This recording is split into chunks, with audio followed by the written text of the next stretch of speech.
The call came from a number I didn't recognize. Mrs. Hensley, this is David Reyes, from Reyes and Associates. I need to speak with you about the will. I laughed. Actually laughed, standing there in my kitchen with a dish towel over my shoulder. Mr. Reyes, I think you have the wrong Hensley. I'm not dead. There was a pause on the line, the kind of pause that tells you someone is choosing their next words very carefully. I know, ma'am. That's rather the problem. I want you to understand something before I go any further. I am 71 years old. I raised 3 children alone after my husband passed when the youngest was still in diapers. I worked 26 years at the same accounting firm, missed exactly 4 days of work in that entire span, and never once, not one single time, asked my children for anything I didn't desperately need. So when I tell you that a stranger calling to inform me that my own children had declared me dead was the strangest sentence I had heard in my life, I need you to sit with that for a moment the way I had to. Mr. Reyes explained, gently, the way you'd explain something to a child who's about to be hurt, that 3 days earlier, my son Gregory had filed paperwork with a probate attorney in another state. Paperwork requesting an emergency reading of my estate. Paperwork that listed me, Patricia Hensley, as deceased. I sat down at the kitchen table. The same table where I'd helped Gregory with long division at 8 years old. The same table where I'd sat up with my daughter Vanessa the night her first marriage fell apart, holding her hand while she cried into a mug of chamomile tea that had long since gone cold. The same table where, 3 Christmases ago, all 3 of my children had sat across from me and eaten the meal I cooked and left before the dishes were even done, citing traffic, citing work, citing anything but the truth, which was that they simply didn't want to stay. How, I asked Mr. Reyes, does one file paperwork declaring a living person dead? He explained it wasn't quite that simple, not officially. What Gregory had actually done was more calculated than that. He told the attorney handling my late sister's overlapping trusts that I had passed, that there'd been a quiet family funeral, no fuss, and that as the eldest, he was stepping in to handle the transition of assets. My sister Margaret had left something behind for me when she died the year before, something I hadn't even gotten around to fully processing yet, tangled up in grief the way these things get tangled. Gregory knew that. Gregory had been asking about it for months. In that casual way he had, the way where the question sounds like concern and lands like an appraisal. He needed a death certificate, Mr. Reyes said. He didn't have one. What he had instead was a forged one. I did not cry. I want to be honest with you about that because so many people, when I've told the story since, expect the tears to come right there in that first phone call. They didn't. What came instead was something quieter and colder, something that settled into my chest like a stone dropping into still water, sending out ripples I could feel moving through every memory I had of him. Gregory was 44 years old. I had paid for his community college when his father's life insurance ran short. I had co-signed the loan on his first car, the blue Honda he'd wrapped around a guardrail 6 months later, a debt I quietly finished paying off myself, so he wouldn't have to explain it to the bank. I had watched him marry a woman named Diane who looked at me, at our family gatherings, the way you look at a stain on a tablecloth you're too polite to mention.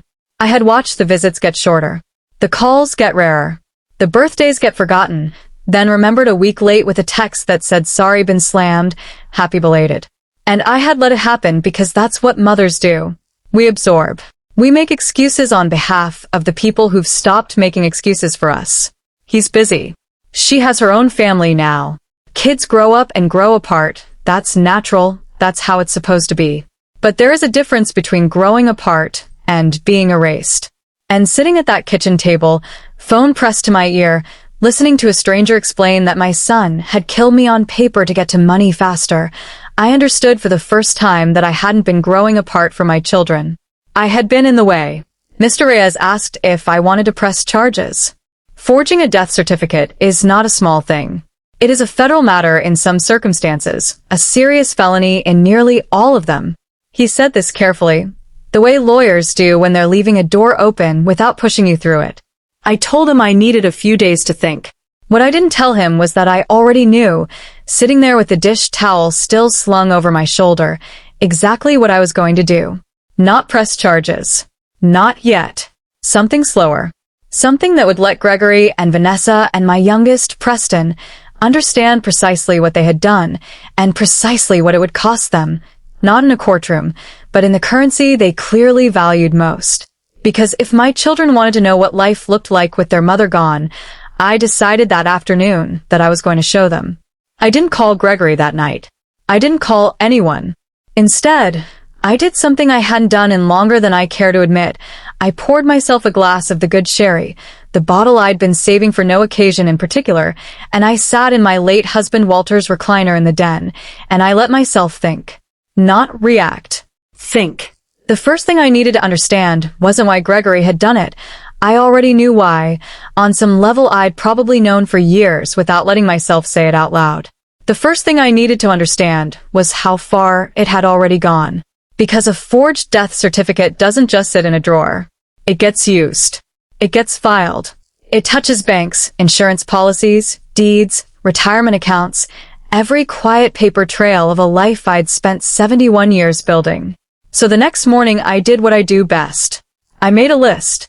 I called my bank first, using the calm, unbothered voice I'd perfected across 26 years of client meetings, the voice that says nothing is wrong here. I am simply verifying a small detail. I asked whether any inquiries had been made on my accounts in the past week. The woman on the line, a pleasant-sounding girl named Kayla, went quiet for a moment longer than I liked. There was a call, she said carefully, from someone claiming to be your son. He wanted to know the process for a beneficiary to access funds in the event of... She paused, clearly uncomfortable saying it to my face, alive and well on the other end of the phone. In the event of your passing. And what did you tell him? That we'd need a certified death certificate and a court-appointed executor before releasing anything. Standard procedure. Standard procedure. That was the only thing standing between my son and my life savings. Not love. Not hesitation.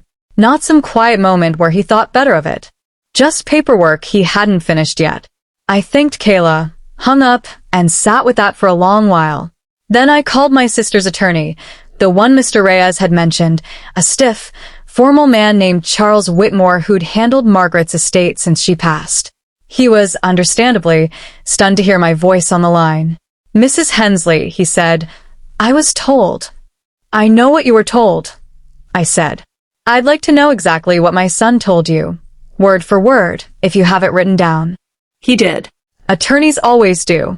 And listening to him read back Gregory's own statement, in Gregory's own words, describing a funeral that never happened, a burial plot that never existed, a grieving family gathered around a casket that held nothing but his own impatience, that was the moment something in me went from cold to still. Not sad still. Not defeated still. The kind of still you feel right before you make a decision you already know you won't take back. Charles told me Gregory had specifically pushed to expedite the transfer, citing his mother's, my wishes, apparently expressed in some conversation that had never taken place, about wanting the inheritance settled quickly so the family, quote, wouldn't have to deal with the stress of a long process during grief. My grief. He'd invented my grief for his own convenience, then used it as a lever. I thought about Vanessa next. I hadn't heard her name mentioned yet in any of this, and some old, foolish, hopeful part of me wanted to believe that meant she wasn't involved. That she'd been left out of it the way I so often felt left out of things these days. But I called her anyway, not to accuse, just to listen to how she sounded. Just to see what she knew. Mom. Her voice cracked with something that sounded almost like relief, which confused me until she kept talking. Oh, thank God, Gregory said. He said you had a health scare, that things were bad, that he was handling it so I didn't need to worry. So, it wasn't that she'd been excluded. It was that she'd been told a story. A softer story than a forged death certificate, but a story built on the same lie all the same. Gregory hadn't looped her in on the fraud. He'd simply told her enough to keep her from asking questions, and let her grief for a mother who wasn't even gone do the rest of the work for him. I didn't correct her right away. I let her keep talking, let her tell me how worried she'd been, how she'd almost booked a flight, how Preston hadn't answered any of her calls all week and she'd assumed he was too broken up to talk. And that's when the shape of it became clear to me. Gregory hadn't just forged a document. He'd built an entire narrative, brick by brick, and handed each of his siblings a different piece of it. To the bank, I was recently deceased. To Vanessa, I was gravely ill and Gregory was heroically managing the crisis. To Charles Whitmore, I was already buried, my funeral small and quiet, exactly the way he claimed I would have wanted it. Only Gregory knew the full truth.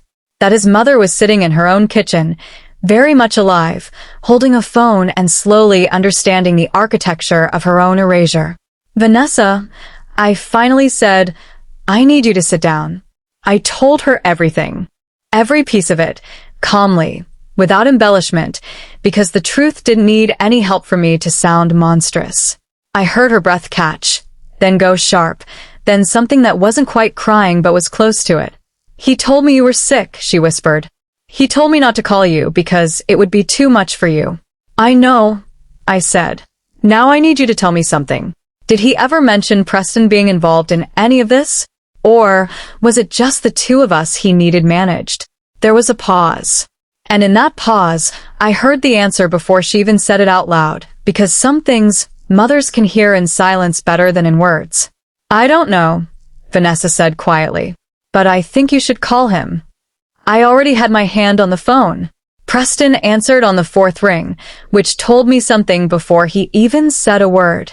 Preston, my youngest, had answered every call from me on the first ring since he was 17 years old and driving my old Buick home past curfew, terrified I'd worry. For rings meant he'd seen my name on the screen and hesitated.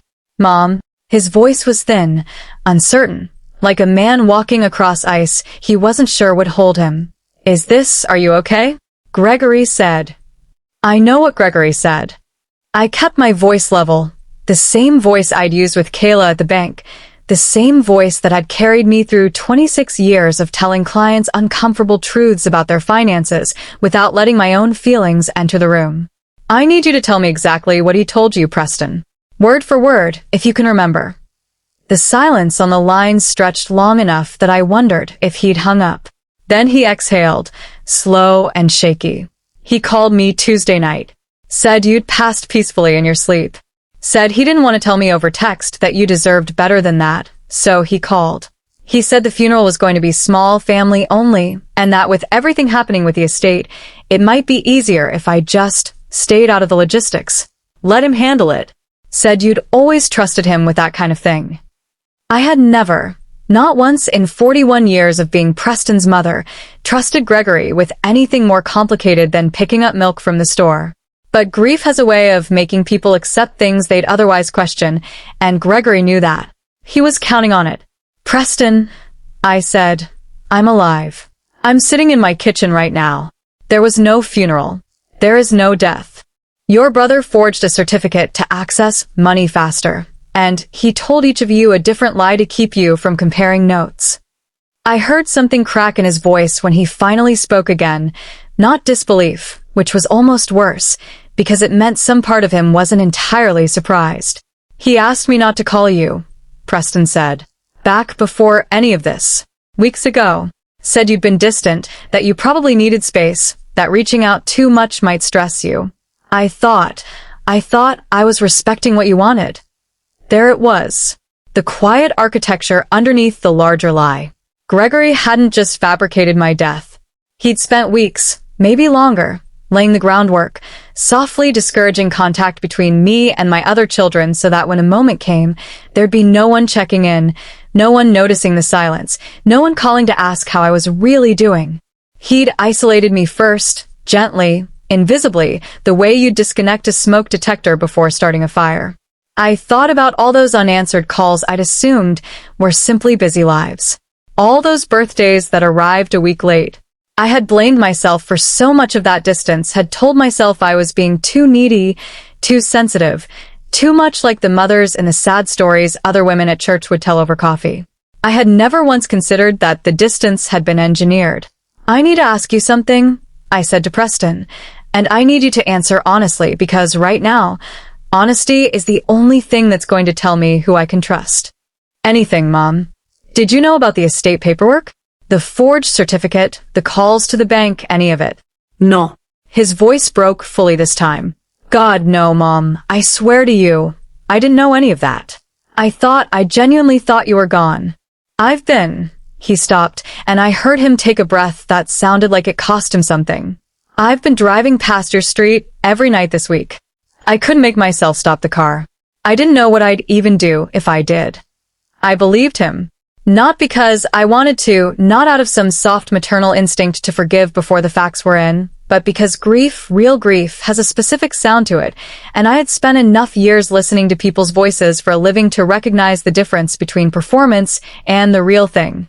That left Vanessa and Preston as two children who'd been lied to, manipulated, and quietly isolated from their own mother.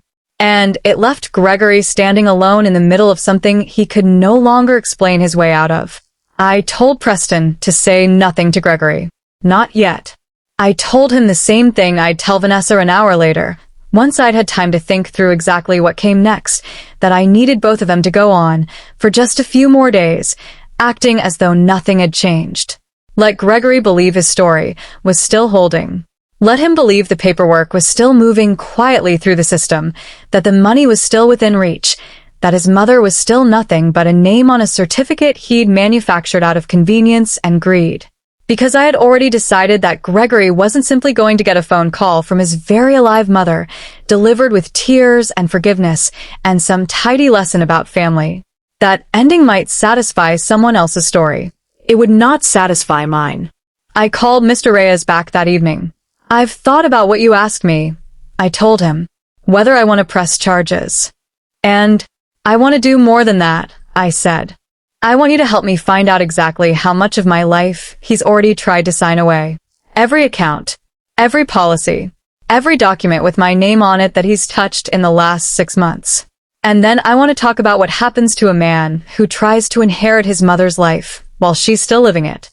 There was a pause on the line, and when Mr. Reyes spoke again, I could hear something new in his voice. Not pity, respect. Mrs. Hensley, he said, I don't think you need much help from me at all. I think you already know exactly what you're going to do. He wasn't wrong. I'd known since that very first phone call, sitting at my kitchen table with a dish towel over my shoulder, listening to a stranger explain that my son had erased me to get to my money faster. I just hadn't decided yet how loud I wanted the reckoning to be. I gave it 8 days. 8 days of letting Gregory believe his story was still standing. 8 days of Vanessa and Preston playing their parts with a discipline that surprised even me, answering his calls, asking careful, neutral questions about the process, never once letting slip that their mother was very much alive and quietly assembling a case against him with the help of a lawyer, a forensic accountant, and eventually a detective from the Financial Crimes Unit who took one look at the forged certificate and said, flatly, this isn't even a good forgery. He didn't think anyone would check. That detail stayed with me longer than almost anything else. He hadn't thought anyone would check. Not the bank, not Charles Whitmore, not his own siblings. He'd built his entire plan on the assumption that grief makes people incurious, that a family in mourning simply accepts whatever the loudest voice in the room tells them. He'd been counting on exactly the kind of quiet, trusting deference I'd spent his whole life teaching him to expect from me. On the 9th day, I asked Mr.